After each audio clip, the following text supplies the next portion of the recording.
ዳጣን እኮ የትም ልወስዳት ነበር። እና ለምንድነው እዛ ጠብቅኝ አልካት? የሆነ ማውራት ነገር ስለ እኮ እሱን ለኔ አውራኝ። ኤቢ ይሄን ያህል ካንቺ ልቅ ያለው እንዴ? ካንቺ ልቅ ለዳጣ ልልቻለሁ?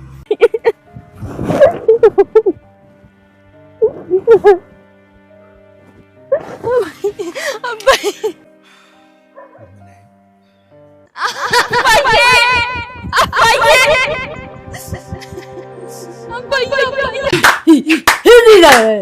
እነሱም እንዴት ናታዬ ተነሳ። አቢ ተነሳ።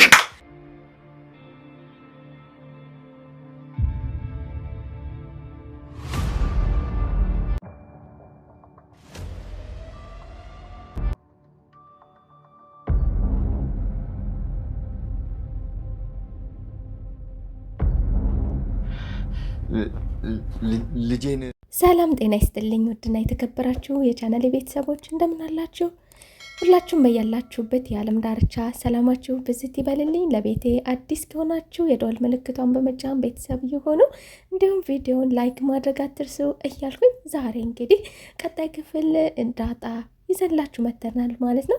ዳጣ ልብ አንጠልጣይና ተወዳጁ ድራማ የዳጣ ሁኔታ አቶ ደረጀ አባቷ ይሆን ወይስ ደግሞ አይሆን የሚለው የሁላችንም በጉጉት የምንጠባበቀው ነበር። ታዲያ ከዚህ በፊት ደግሞ ውሃ ዳጣ አልመጣችም ማለቷ ለሁላችንም አስደንግጦን ነበረ። ምናልባትም ደግሞ ወይ ተጠራጥራ ወይ ደግሞ ምናልባት ባልሆን እንኳን ከአሁኑ ልላመደው ብላ ቀድማ የመጥፋት ሀሳብ አምጥታ ይሆን ወይስ ደግሞ ምን ይሆን የሚለው የሁላችንም ሀሳብ ነበረ። ነገር ግን ዳጣ ወደ ክፍሏ መታ መቀመጧን ውሃ ልብ አላለችም ነበረ። ታዲያ ዳጣ ከቤት ውስጥ ነበረች። ነገር ግን ውጤቱንም የተቀበሉ ሲሆን ነገር ግን አቶ ደረጀ በእጅጉ ፈርቶ ስለነበረ ምናልባት ልጄ ባትሆንስ የሚፈጠረው ነገር ምን ይሆን፣ በተለይም ደግሞ የህይወት ታሪኳን ካዳመጣ በኋላ ምን አይነት ውጣ ውረድ እንደገጠማት ካዳመጣ በኋላ ታዲያ አቶ ደረጀ አለመሆኗ ደግሞ ለሱ ባትሆን የሚለውን ነገር ሲያስብ በእጅጉ ይደነግጥ ነበርና ውጤቱንም ገልጾ ለማየት ፈርቶ ነበር። ታዲያ ዳጣም ደግሞ ይህንን ነገር ለአንድና ለመጨረሻ ጊዜ አይተኑ መላቀቅ ይኖርብናል። ውጤቱን አውቀኑ እውነታውን አውቀን እኔም ቤተሰቦች ከሆናችሁ ደስ እያለኝ ካልሆንን ደግሞ መወለድ ቋንቋ ነው። ስለዚህ ለእኔ አባቴ ነብዬ አሁንም እቀበልሃለሁ በማለት ዳጣ አምኖ እንዲቀበልና እንዲሁ ደግሞ ሞገስ የመከራትን ምክር ይህ ነገር የፈጣሪ ስራ ነው፣ ከሆነ ሆነ፣ የማይሆን ከሆነ ደግሞ አልሆነም ማለት ነው የሚለው የሞገስን ምክር ተቀብላ ታዲያ አቶ ደረጀን ደግሞ እሳቸውም እንዲቀበሉ ይህንን ነገር እያደረገች ነበረ።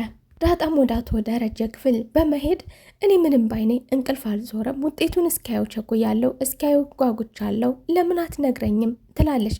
አቶ ደረጀም የት እንዳለን ታውቂያለሽ፣ ከዚህ ጋር በተለይ አብጌል አጥር ላጥር እንደምትሄድ በበር ጀርባ እንደምትዞር የታወቀ ስለሆነ ታዲያ ከዚህ ጋር ሆኖ ማየት በፍጹም የማይቻል ነው። ነገር ግን እንደለመድነው አንቺና እኔ መነጋገር ያለብን ቦታ፣ በነፃነታችን መነጋገር የምንችልበት ቦታ መኪናችን ውስጥ ገብተን መስኮቱን ዘጋግተን ብቻችንን ሆነን ነው የምናየው እያለ አቶ ደረጀ ከዳጣ ጋር እየተነጋገረ ነበረ። ታዲያ በዚህ መካከል ደግሞ የሆነ ነገር ይኖር ይሆናል የምትለው የዘወትር ተጠራጣሪዋ አብጌል ደግሞ አሁንም አቶ ደረጀና ዳጣ አንድ ላይ ተቀምጠው ይህንን ነገር ማውራታቸው ከዚህ ጀርባ የሆነ ነገር እንዳለ ያለ አንድ ነገር ከዚህ ቤት ገብታ እንዳልተቀመጠች እንዲሁም ደግሞ ለዚህ ደረጃ ተቀራርቦ ማውራታቸው ምን ይሆን በማለት ከበር ጀርባ ተለጥፋ እያዳመጠች ነበረ።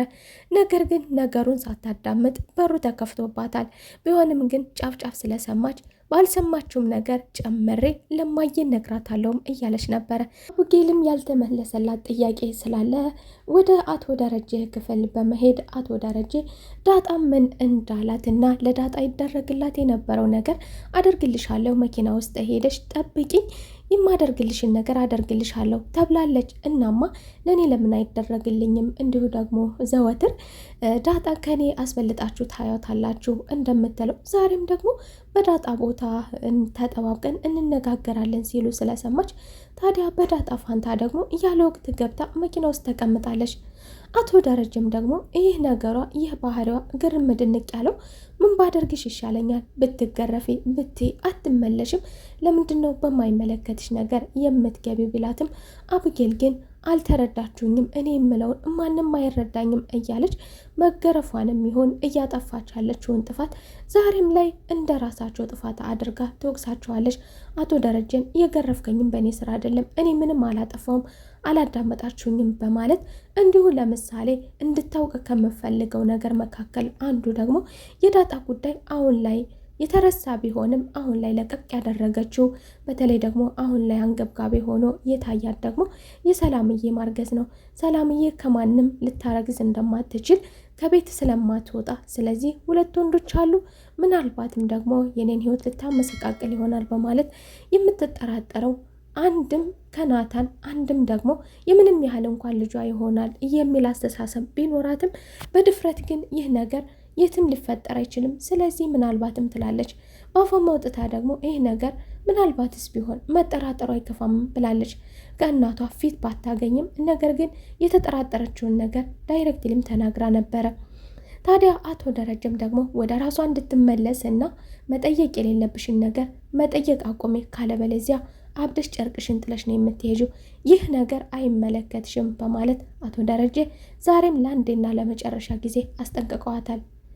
ታዲያ በመጨረሻም ደግሞ አንገብጋቢ ውጤትና በጉጉት ሲጠበቅ የነበረው ውጤት አቶ ደረጀ አሁንም ከፍቶ ማየትን እየፈራው ተውት አድርጎ ስለነበረ፣ ነገር ግን ዳጣ ለአንድና ለመጨረሻ ጊዜ አይተነው መላቀቅ ይኖርብናል በማለት ከአቶ ደረጀ ቅምታ አድርጋ ከፍተው ነበር።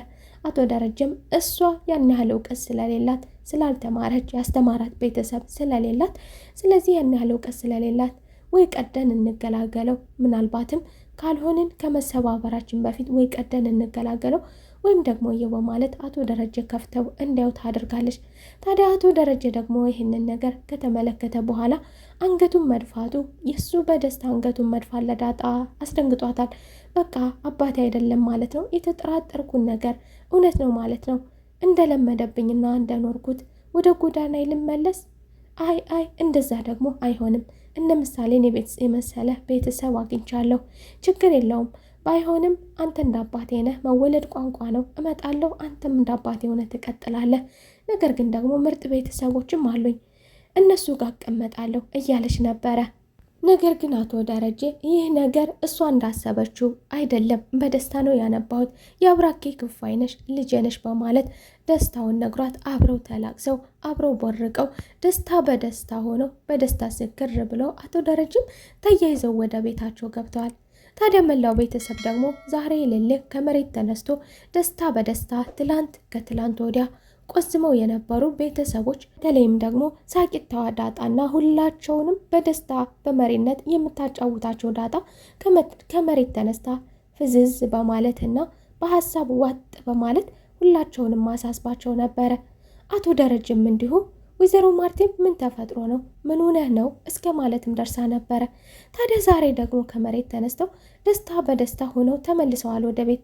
አብጌል ግን አሁንም ሲነጋገሩ ስላዳመጠቻቸው የሆነ ነገር ሊፈጠር ይችላል የሚለው አስተሳሰቧ ስላለ አብጌል ቀድማም ደግሞ ይህ ጉዳይ ስላልተፈታላት ምናልባትም በሰላምዬ ዙሪያ ሊሆን ይችላል ብላም ታስባለች። በሌላ በኩል ደግሞ ሰላምዬ ሰላሟን እንድታጣ እንዲሁ እኔን ትወደኝ ከሆነ እኔም ማግኘት ከፈለግ በማለት ወደ አበደ ሰውም ደግሞ የሰላምዬን ሁኔታ ደግሞ ወደ እሷ አስጠግታው ነበረ። ነገር ግን ወደ ቤት ስትመለስ ያላሰበችው አዲስ ነገር ገጥሟታል። እሷ እያለቀሰች ብቻ እንድትመለከታት የምትፈልጋት ዳጣ ዛሬ ደግሞ ደስታ በደስታ ሆናለች። አብጌል መላው ቤተሰብ ሲደሰት፣ ሲባርቁ፣ ሲጫወቱ፣ ሲስቁ፣ ሲደሰቱ፣ ነገር ግን አብጌል ፊቷን ጭፍን እንዳለ አይኗ ጭፍን እንዳለ እንዲሁ ደግሞ ሳቅ እንደራቃት ሁላቸውም ሲያጨበጭቡ፣ ሲጫወቱ፣ ሲጨፍሩ ተነሽ እንጂ እየተባለችም እየተጎተተችም በማሰማበት ደረጃ ጭልጥ ብላ ሄዳለች። ታዲያ ወይዘሮ ማርቲን ደግሞ ችር ስለማናውቀው ደስታ በማለት የአቶ ደረጀ ደስታ እና የዳጣ ደስታ ስላስደሰታት፣ ስለዚህ ዳጣን በምንድን ነው እንደዚህ ልትደሰች የቻልሽው? እስኪ ንገረኝ፣ ጥርስ በጥርስ ሆናችሁ የመጣችሁበት ነገር ምንድን ነው? በማለት ወይዘሮ ማርቲ ዳጣን የጠየቀቻት ሲሆን ነገር ግን ዳጣ እኔ የተደሰትኩት አቶ ደረጀ ስለተደሰተ ብቻ ነው በማለት በማለፍ ነገሩን ሁላቸውም ዛሬ ብቻ አብረዋቸው እንዲጫወቱና እንዲስቁ፣ እንዲጨፍሩ፣ አብረው እንዲባርቁ መልካም ነገር በማግኘታቸው ሁላቸውም እንዲደሰቱ አድርጎ ነበር አቶ ደረጀ። ነገር ግን እዚህ ጋር አቶ ደረጀ አንድ ድብ ያላለው ነገር፣ አንድ ያላሰበው ነገር ትልቅ ዱብዳ ተፈጥሯል። እሱም ደግሞ አቶ ደረጀ በጠጣበት ጊዜ የሚናገራቸው ነገሮች፣ የሚያደርጋቸው ነገሮች መላው ቤተሰብን የሚያስቅ የሚያዝናና ሌላ ፍጥረት ሆነው ቁጭ እንደሚሉ የታወቀ ነው። ወይዘሮ ማርቲ አቶ ደረጀ እንደማይጠጣ ያውቃሉ። ነገር ግን ከጠጣ ደግሞ የሌለ ነገር እንደሚፈጥር ስለምታውቅ አንተ አትጠጣ ስትል ነበር ከዚህ በፊት። ታዲያ አቶ ደረጀ በመጠጣት ወደዚህ ዓለም ውስጥ እድሜ ልኩን እንዲመልስለት እና ደግሞ ምላሽ ያጣውን ጥያቄ በአእምሮ እያመላለሰ የኖረለት ጥያቄ ደግሞ በመጀመሪያ በመጠጥ ተጀምሮ ዛሬ ደግሞ ደስታው በመጠጥ ተቀብሎ ወደ ቤታቸው ገብተው ነበር። ነገር ግን አቶ ደረጀ በደስታቸው ብዛት መጠጥም አዘው ሁላቸውም መላው ቤተሰብ እየጠጡ አብሯቸው እንዲጫወቱ አብሯቸው የደስታቸው ተካፋይ እንዲሆኑ ካደረጉም በኋላ አቶ ደረጀ ያልታሰበ ነገር አዲስ ነገር መፍጠር ጀምረዋል። ነገር ግን ዳጣ ደግሞ አቶ ደረጀን ለመያዝም እየሞከረች ነበረ። ምክንያቱም ይህ ነገር ከወጣ ወይዘሮ ማርቲ ምን እንደምታደርግ ከዚህ በፊት ከወይዘሮ ማርቲም ጋር ተነጋግራለች፣ ከአቶ ደረጀም ጋር ተነጋግራለች። ታዲያ አቶ ደረጀ አሁን ላይ ደግሞ ራሳቸውን እርስት ባደረጉበት ደረጃ እርስት እስከ ማደግ ደረጃ ጥንብስብስ ብለው ሰክረዋል። በደስታም በመጠጥም ጭምርምር ብሎ ደስታ በደስታ ሆነው አሁን ላይ ያልታሰበውን የተደበቀውን ሚስጥር በራሳቸው አንደበት ሊያወጡ ዝግጅት ላይ ነበሩ። ታዲያ ወይዘሮ ማርቲም ደግሞ ምን ይሆን የሚለውን በጉጉት እየተጠባበቀች፣ አብጌልም ተጠራጣሪዋ አብጌልም ምን ይሆን የሚለውን ነገር ለመስማት በተለይም ደግሞ የሰላምዬ ጥያቄ ይሆን የሚለው ነገር ስላለ ለማንኛውም መስማት ይኖርብኛል፣ የኔም ጥያቄ ሊሆን ይችላል በማለት አብጌልም በጉጉት እየጠበቀች፣ ሁላቸውም በጉጉት እየተጠባበቁ ነበረ። ዳጣም በእጅጉ ተደናግጣለች። እዚህ ጋር ምን ልታጣ እንደምትችል እያሁኑ ደስታ የወደፊት ህይወታቸውን ሊሰብረው እንደሚችልና ወይዘሮ ማርቲ ጋር ምን ሊፈጠር እንደሚችል ስትገነዘብ ደግሞ አቶ ደረጀን ለማስቆም እየሞከረች ነበረ። የዛሬው ክፍል ይህንን ይመስል ነበረ። በቀጣይ ክፍል ተመልሰን እስከምንገናኝ መልካም ቆይታ